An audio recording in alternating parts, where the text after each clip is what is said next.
Guys Sameer जब श्रीनगर से auto rickshaw लेकर उस महल के सामने जाकर खड़ा होता है तो वो ऑटो वाला भी उसे बोलता है कि भैया अंदर मत जाना, मेरा काम था ये बताना, हालांकि मुझे पता है आप अंदर जाओगे ही, क्योंकि हर हॉरर स्टोरी का जो बेवकूफ हीरो होता है वो जाता ही है। इतना बोलते ही समीर भड़क गया। वो बोला कि भैया आप ज्यादा नहीं बोल रहे हो, आपको पैसा दे दिया ना, जाइए आप। इसके बाद वो ऑटो रिक्शा वाला चला जाता है और समीर भी चला जाता है।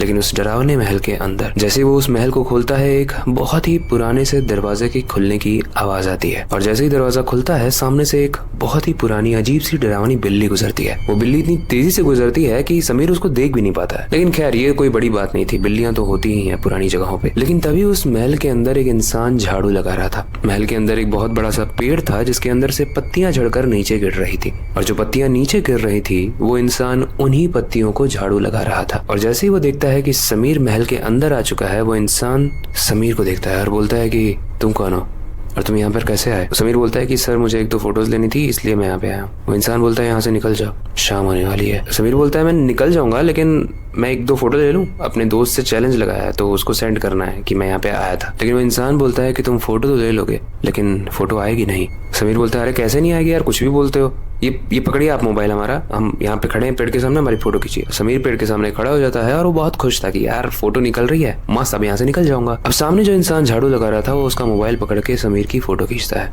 उसके बाद वो बड़े ही अजीब सी डरावनी स्माइल करता है। समीर बोलता है कि भैया डरा क्यों रहे हो, बहुत गंदी फोटो आई है क्या। वो इंसान बोलता है कि गंदी फोटो तो नहीं आई है क्योंकि फोटो ही नहीं आई है। समीर बोलता है अरे दिखाइए जरा। वो हाथ में मोबाइल लेता है और देखता है कि एकदम काली फोटो आई है। बोलता है कि भैया आप सही से खींच नहीं रहे हो क्या, रुको मैं सेल्फी से खींचता हूँ। समीर अपने हाथ में फोन रखता है और खुद ही सेल्फी मोड ऑन करके खींचने की कोशिश करता है, लेकिन जितनी बार भी वो फोटो को क्लिक कर रहा था उसकी फोटो आ ही नहीं रही थी। समीर काफी परेशान हो गया था। इतने में ही जिस गेट से समीर अंदर आया था वो दरवाजा अपने आप बंद हो जाता है। समीर उस इंसान को कहता है कि भैया आपने दरवाजा बंद कर दिया क्या, और वो इंसान बोलता है कि दरवाजा मैंने नहीं, उसने बंद किया है। समीर बोलता है भैया आप डरा क्यों रहे हो यार, यहाँ पे क्या है ऐसा जो आप इसकी वजह से इतना डरा रहे हो, क्या स्टोरी है यहाँ की। तब वो इंसान समीर से बोलता है कि मैंने तुम्हें बोला था ना कि अंदर मत आना, लेकिन तुम अंदर आ गए, वो भी बिना स्टोरी को जाने। खैर मैं तुम्हें स्टोरी बताता हूँ और बताते ही तुम जल्दी से यहाँ से भागना। वो बोलता है कि बहुत समय पहले की बात है, शाहजहां का जो बेटा था दारा सिको, उसने इस महल को बनवाया था। दिन में तो ये जगह बहुत ही पॉजिटिव होती थी, यहाँ पर प्रजा की जितनी भी प्रॉब्लम्स होती थी उन सब का ही सोल्यूशन ढूंढा जाता था,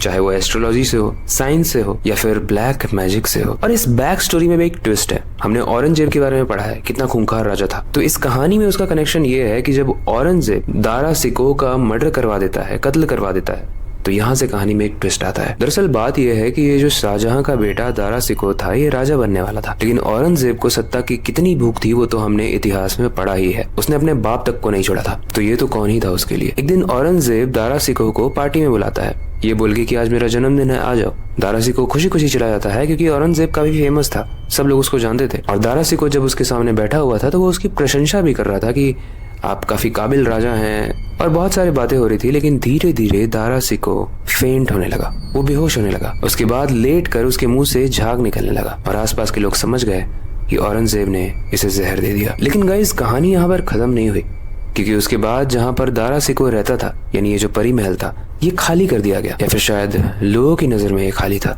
क्योंकि इसके अंदर अभी भी कोई रहता था। और उसके बाद से ऐसा माना जाता है कि ये दारा सिको आज भी उस महल में घूमता रहता है और वो एकदम उसी तरीके से दिखता है जिस तरीके से वो मरा था, यानी उसकी बॉडी एकदम नीली पड़ी रहती है और उसके मुंह में बहुत ही ज्यादा झाग होता है जो जमीन में टपक टपक के गिर रहा होता है। लेकिन सबसे खतरनाक चीज है उस महल का वो पेड़। ऐसा माना जाता है कि वो पेड़ निर्जीव नहीं है बल्कि उसके अंदर भी एक जान है, और कई बार उसी श्रापित पेड़ में से जब पत्तियां गिरने लगती है तो उन पत्तियों से एक डरावना इंसान बन जाता है, एक इंसान जो उन्हीं पत्तियों को साफ करता है। और जैसे ही वो इंसान इस पेड़ का किस्सा सुनाता है समीर थर थर कांपने लगता है। लेकिन इससे पहले कि समीर वहां से भाग पाता, वो इंसान कहता है कि मैंने कहा था ना अंदर मत आना, अब तुम आ गए हो तो जा नहीं पाओगे। इतना कहते ही वो इंसान एकदम वहां से गायब हो जाता है और समीर के पीछे जो पेड़ खड़ा था जिसके साथ वो फोटो लेना चाहता था, वो पेड़ खड़ा हो जाता है। मतलब एक निर्जीव सा पेड़ खड़ा हो जाता है और वो पेड़ अपनी लताओं से समीर को मारने लगता है। समीर पूरी तरीके से भागने की कोशिश करता है इधर उधर, लेकिन वो भाग नहीं पाता है। इसके बाद उस पेड़ की लताएं निकल कर समीर के गले को पकड़ लेती हैं और उसे आसमान में उठा देती हैं। धीरे धीरे करके समीर की सांसें थमने लगती हैं और वो कुछ बोलने की कोशिश कर रहा था, लेकिन समीर की बात कोई नहीं सुन रहा था वहाँ पर, क्योंकि वहाँ पर तो कोई था ही नहीं। और मैं ऐसा इसलिए नहीं कह रहा हूँ क्योंकि वहाँ पर कोई भूत था, मैं ऐसा इसलिए कह रहा हूँ कि जब समीर मरने लगता है तो उसकी आंख खुल जाती है और वो अपने बेड पे होता है। समीर को समझ नहीं आ रहा था कि